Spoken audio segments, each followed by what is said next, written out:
Moi,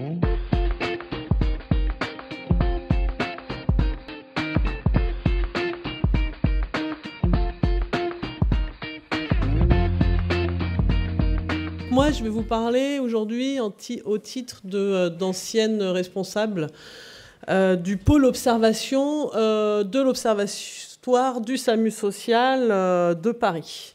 Donc moi, je vais vous parler d'une population spécifique de femmes migrantes.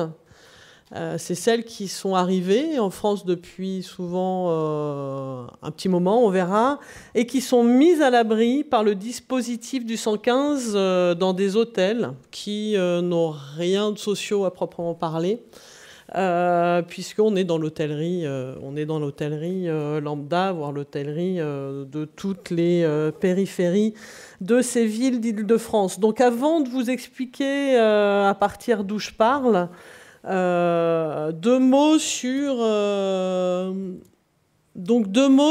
la mise à l'hébergement, la mise à l'abri et l'hébergement à l'hôtel.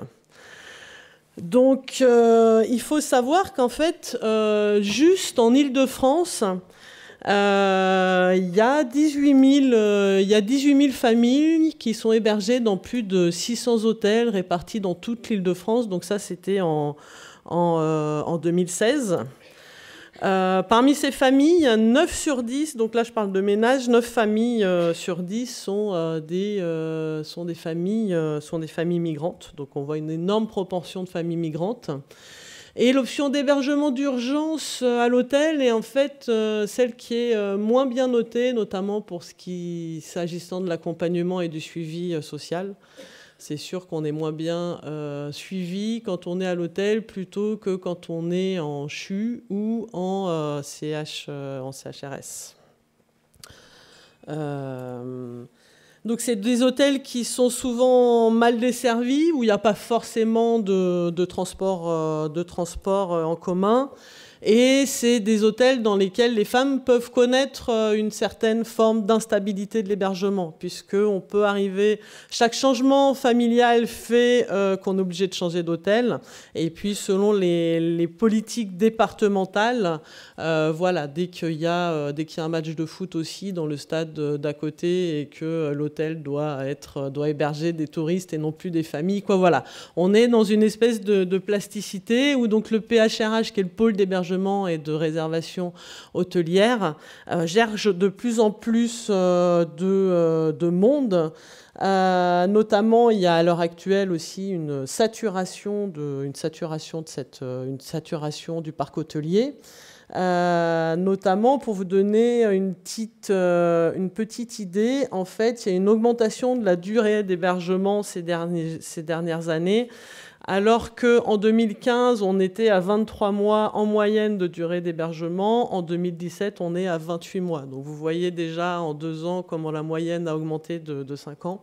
Et avec des naissances, on est à plusieurs milliers de naissances dans le parc hôtelier francilien tous les ans, puisque c'est 12 000 ménages en moyenne hébergés chaque jour et 12 000, sachant que 4 ménages sur 10 est hébergé depuis plus de 2 ans sur le dispositif. Donc on est quand même sur du temps long, on ne fait pas que passer dans ces hôtels.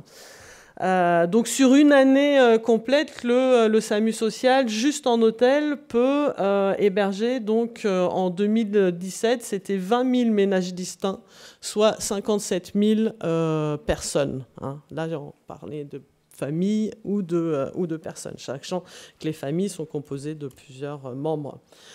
Donc des durées de séjour assez longues.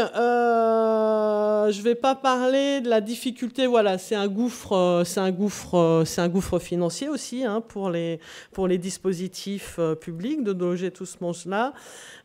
Et on est dans le lieu d'hébergement d'une population dont une proportion importante de familles est sans ou en attente de statut légal. On va aussi avoir beaucoup de nini, donc ces femmes ni expulsables, ni forcément régularisables.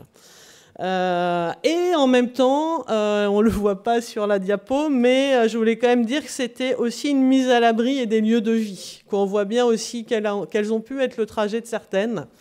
Et effectivement, pour certaines, la fin, ou en tout cas, un passage en France sera dans ce type d'hôtel. Donc, je vous ai mis une petite illustration.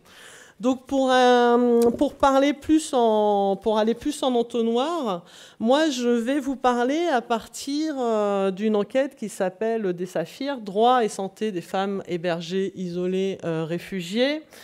Donc c'était une enquête, une recherche internationale portant sur l'accès à la santé sexuelle et reproductive des femmes migrantes mises à l'abri en hôtel. Donc c'est une étude, je vais aller très vite, mais donc de l'Observatoire du SAMU social, mais aussi d'un laboratoire de l'université Paris 1 et qui a eu un certain nombre de financements, notamment de l'ANR, mais aussi de Sanofi, de la Fondation de la Massif et de HRA Pharma. C'est une étude, je vais aller assez vite parce que c'est une étude assez complexe, mais moi ce que je voudrais c'est vous présenter un petit peu le profil de ces 469 femmes incluses dans l'étude. Donc on voit les origines de ces femmes rencontrées, c'est avant tout, elles sont pour la plupart africaines.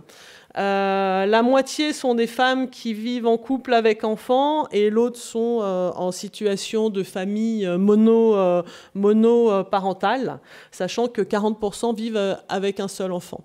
Le fait qu'il y ait beaucoup d'enfants dans ces hôtels est normal aussi puisque c'est une mise à l'abri des familles. Donc à partir du moment où les femmes sont enceintes ou parce qu'elles ont des enfants, elles vont être plus prioritaires que ce qu'on appelle les personnes isolées pour être mises à l'abri dans ces hôtels. On voit aussi à droite, là, vous avez un petit graphique avec leur situation administrative. Et on voit donc qu'il y a 4 femmes sur 10 qui, en gros, n'a pas ou plus de titre de séjour valide, sachant que il y en a 1 sur 10 qui est demandeur d'asile, 2 sur 10 qui ont des titres de séjour très précaires, c'est-à-dire inférieurs à 1 an, et d'autres qui soit ont un titre de séjour stable, soit sont regroupées aussi ici celles qui ont une nationalité d'un pays européen. Et donc, on va avoir aussi parmi ces stables des femmes d'origine roumaine. Donc, un âge moyen assez jeune, évidemment, de 34 ans, les 3/4 entre 27 et 38 ans. Donc, on est en plein dans l'âge de la procréation également. Et 1,7 enfants en moyenne vivent avec ces femmes dans leur chambre. Elles ont des temps de présence assez importants, puisque là, on voit que la moyenne de présence en France est de 5 ans, sachant que 1 sur 2 arrivait avant 4 ans et 1 sur 2 arrivait à passer plus de 4 ans en France, sachant évidemment que les demandeuses d'asile sont celles qui ont la présence en France la moins longue. Elles ont évidemment aucune ressource, puisqu'on voit là que 50% vivent avec moins de 100 euros par mois. Et elles sont plus de 80% à dire avoir manqué d'argent au moins une fois pour acheter de la nourriture dans l'année qui s'écoule. Donc une situation relativement précaire et en même temps, voilà, quand même au chaud. Une femme sur 10 dit aussi ne pas avoir de suivi social. Quand on leur demande pourquoi elles sont venues en France, en fait, on voit que pour la plupart, c'est pour sa sécurité ou celle de sa famille et pour améliorer ses conditions de vie. Et en même temps, on sait aussi que la plupart des femmes rencontrées, en fait, ont fui des formes diverses et souvent combinées de violences.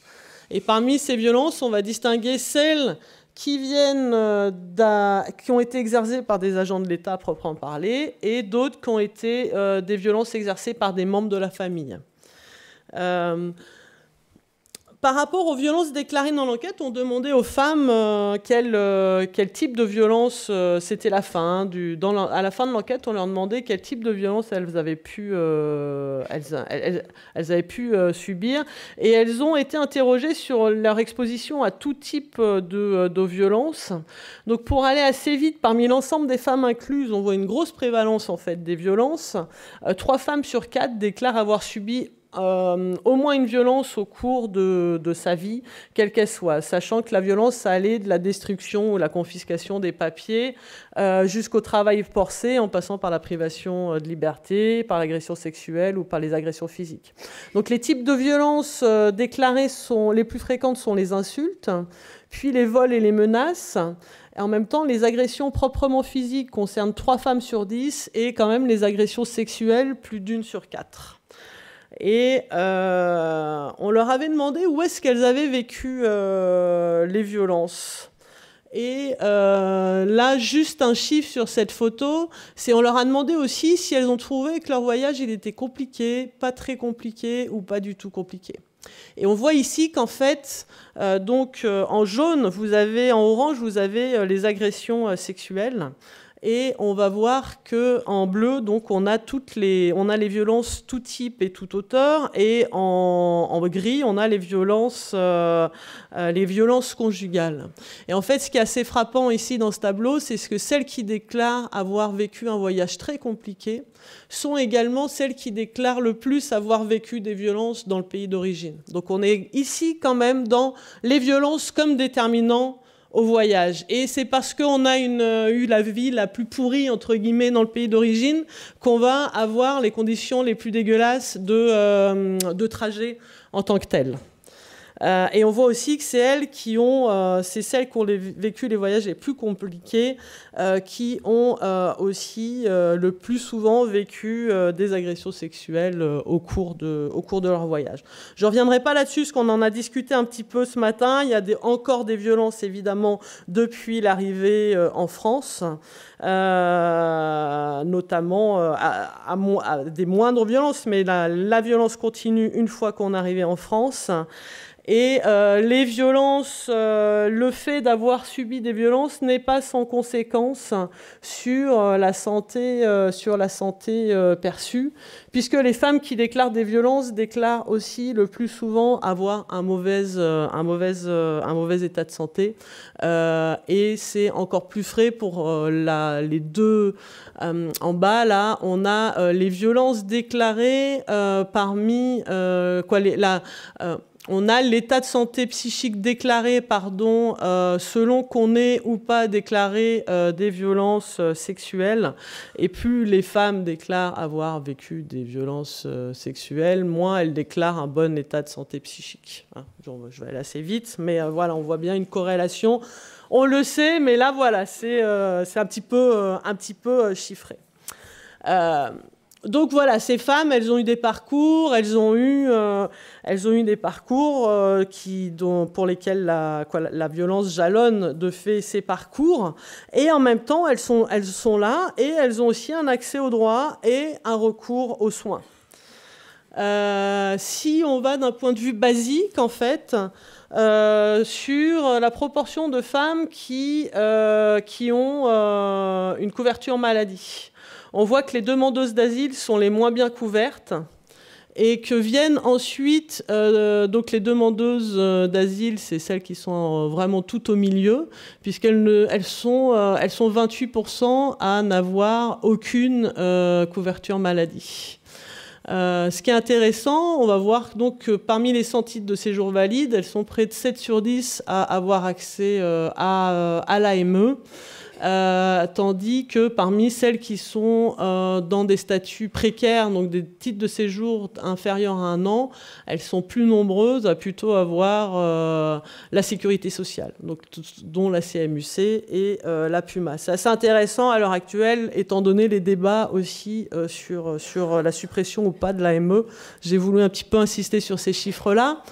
Et ça veut dire quoi, être couvert ou pas sur cet accès aux soins? Certes, on ne peut pas parler d'une totale universalisation, puisqu'en 1999 a été de toute façon décidé de séparer l'AME du régime de sécurité sociale générale.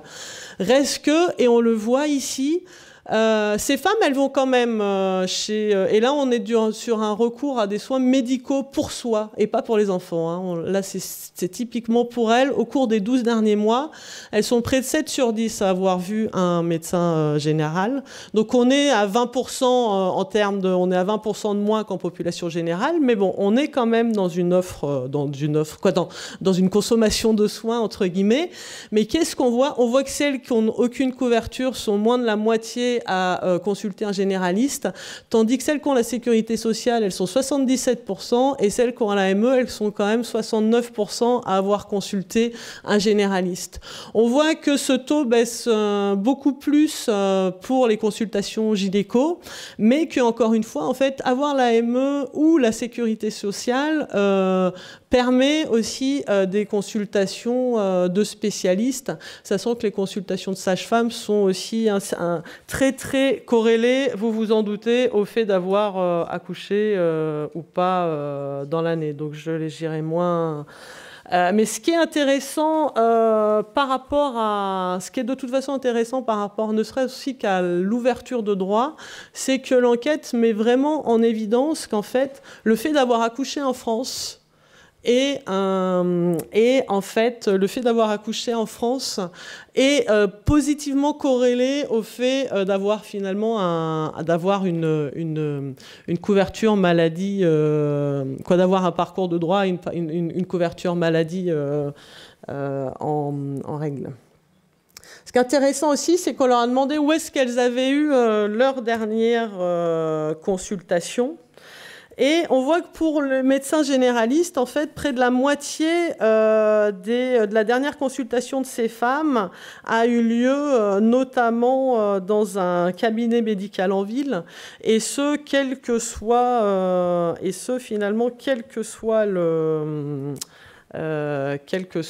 la couverture maladie.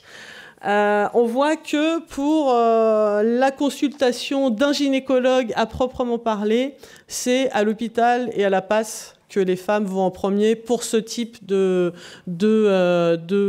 consultation. On voit aussi que finalement, ceux qui n'ont aucune couverture maladie sont des gens qui n'ont pas forcément consulté en France et ont consulté avant d'arriver en France. Donc c'est les 17 verts à gauche, et c'est ceux qui sont en... C'est pas la même couleur, je suis désolée. C'est ceux qui sont en bleu sur la droite. Mais donc on voit en fait aussi... Pour se rendre chez le médecin, la plupart de ces femmes ont un temps de trajet supérieur à 1 heure, en fait. Au moins pour un cinquième des femmes qui ont consulté. Ce qui est intéressant, c'est que même quand elles changent d'hôtel, en fait, et là on parle de femmes qui sont dans le 77, dans le 91 et dans le 93, donc qui peuvent être très éloignées de Paris, une fois qu'elles ont un médecin, soit qui parle leur langue, soit en qui elles ont totalement confiance, elles vont pouvoir faire plus d'1 heure pour aller voir le médecin. Je ne sais pas combien de temps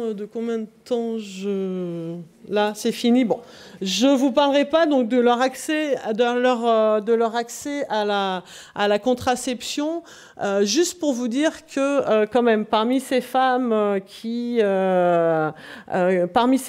fait qui utilisent donc une contraception. Je voudrais juste finir là-dessus. On se demandait, en fait, et dans une enquête précédente, on avait vu qu'il y avait une utilisation de l'implant bien supérieure qu'en population générale. Et on se demandait, est-ce que c'est un choix de leur part? Est-ce que c'est quelque chose qui est imposé? Et en fait, c'est là où aussi on a quelques éléments de réponse.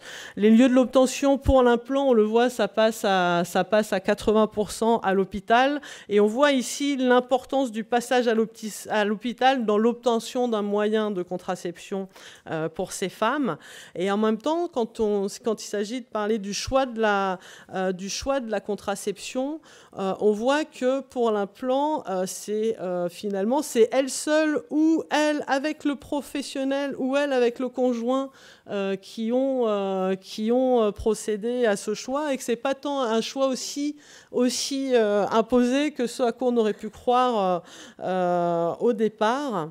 Et on va voir en fait qu'effectivement, il y en a pour qui la prescription d'un implant a été négociée en postpartum immédiat. Il y en a beaucoup de femmes qui le vivent comme quelque chose qu'elles n'ont pas forcément, choisi. Certaines ont insisté sur la minimisation, voire l'occultation des effets secondaires liés à l'implant de la part de l'équipe médicale qui les suivait. On leur parlait de rumeurs de femmes et que c'était pas vrai, que ça faisait grossir, que c'était pas vrai, que ça... Et en même temps, voilà, pour beaucoup, l'implant prescrit est aussi choisi pour sa discrétion vis-à-vis d'un conjoint désapprouvant l'usage d'un contraceptif. Voilà, quand un conjoint fouille ses affaires, ça peut être bien aussi de pouvoir négocier le fait d'avoir un implant avec le professionnel.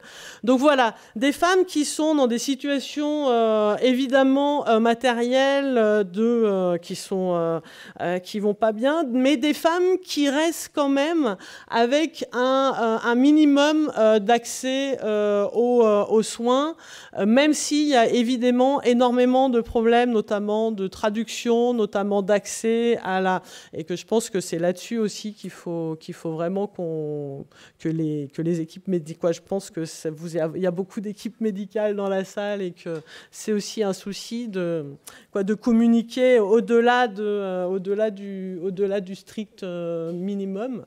Mais voilà, des femmes des femmes migrantes qui sont dans des situations de sas, d'attente. C'est beaucoup aussi d'attente, c'est d'attente de pouvoir aussi avoir des papiers pour aussi pouvoir travailler à un moment. Mais voilà, des femmes qui sont dans des situations ni toutes roses, ni toutes voilà.